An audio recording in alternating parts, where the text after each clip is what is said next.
You have all been making movies recently, but have you ever thought about how movies actually work? After all, what you are seeing is really a sequence of different pictures.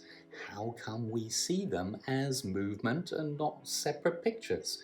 Well, it works using something called persistence of vision, which I will try to explain in a moment. But basically, your brain continues to see two pictures almost at the same time. If I just rotate this, you should be able to see more or less the fish in the bowl.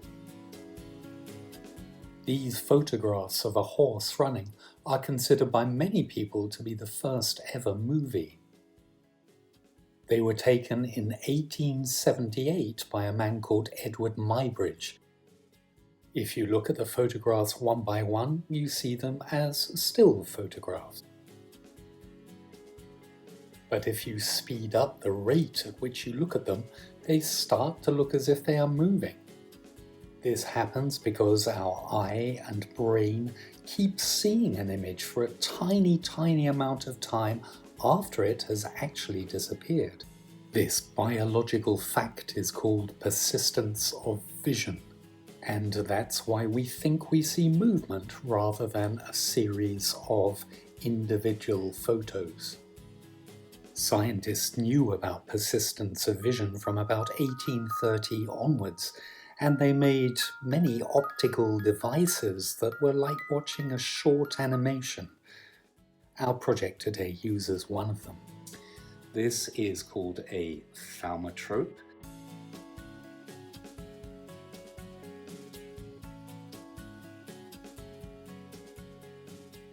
You've probably made one of these before. This is a very simple one with two pictures on a stick. But I would like to make a more complicated one. And this is it here, a thaumatrope that uses a paper cup to create the same effect as spinning it in your hand. It's not difficult to make, although there is one step that is a little bit fiddly, and you will need a paper cup, whoops, it wants to run away, and a stick like this. The thinner the better. I guess you could try to use a chopstick or a pencil or something else if you don't have one like this, and some thread and a needle, and something to make holes in the cups, which are surprisingly sturdy.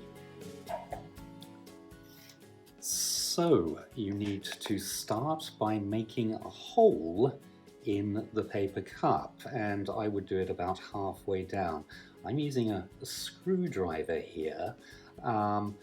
Get an adult to help you with this part. And when you have made the first hole, stick your skewer through and then just push it until you sort of see where it is coming out the other side. You probably won't be able to push it directly through, but it must be in a straight line, a vertical line through the cup. So I can see the little bubble there. I'm going to make another hole there.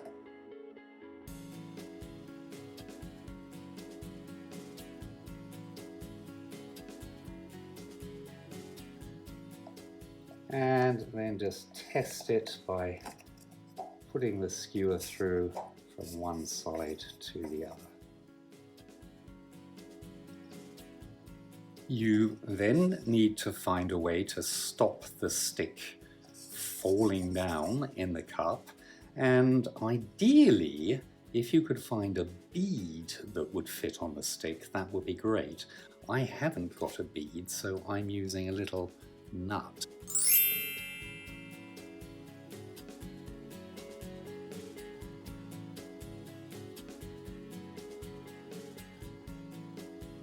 If you don't have either of these things, you could make a little ball of silver foil. I've done that in the past.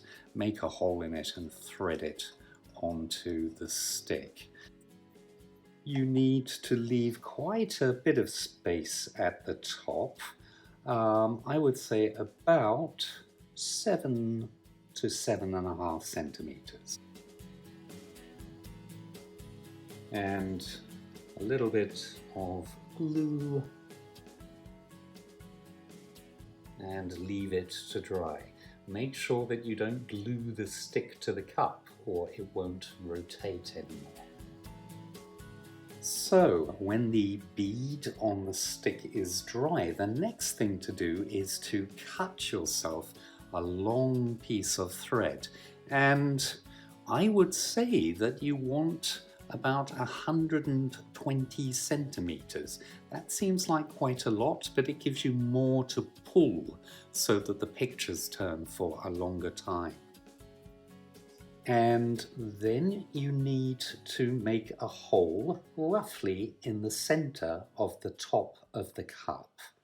Again, you will need something quite sharp to do this. Whoops, that was fast, and be careful.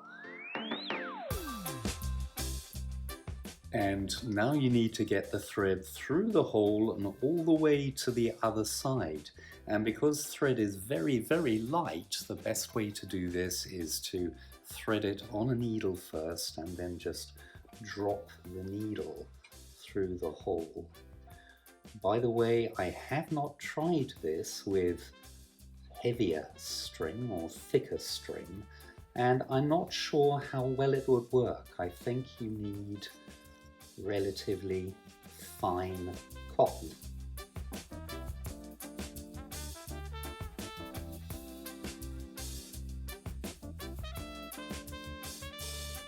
There it is now. And then turn your cup over and just loop the thread over the side. Okay, the next step is a tiny bit more complicated, so I'm going to try to show you it a little bit closer. You need some glue and then just dab it onto the stick. Then take your cotton, it doesn't matter if the needle is still on it, and just hang it over the glue so that it kind of connects with it. And then just turn the stick so that the cotton winds onto the stick a little bit where the glue is. And then leave it to dry. Once the glue is dry, your super-powered thaumatrope is almost ready, and you can simply wind the stick to wind up the cotton. But I would definitely put something on the end of the cotton, such as a bead or a piece of paper, so that you don't wind the cotton through the hole by mistake. Now, of course, when you pull the thread, the stick will spin quite fast, so the next thing to do is to make the little pictures that we put on the top. This consists of two images which, when you spin them, appear to be one. But for this to work properly, both images need to be in exactly the right position. The best way to do this is to cut a piece of paper and fold it in half. Remember that it needs to sit on the top of your thaumatrope, so don't make it too big. And then just draw the images on either side of the paper. I'm going to start here, for example, with a face.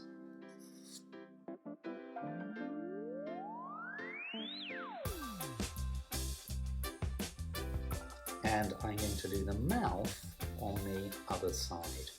Now, of course, the mouth needs to be in the right position, so maybe you will need to hold your draw it up to the light in order to find that position. Okay, hold it against a window, for example. And then, of course, you need to glue the two sides together. But it's a really nice idea to leave a little bit of space in the middle. And if you just put another of the sticks in that space while you are waiting for it to dry, it creates a kind of envelope. And that means that you can put different pictures onto the thaumatrope when you want to. You can change them to experiment with new ideas or just look at a different image.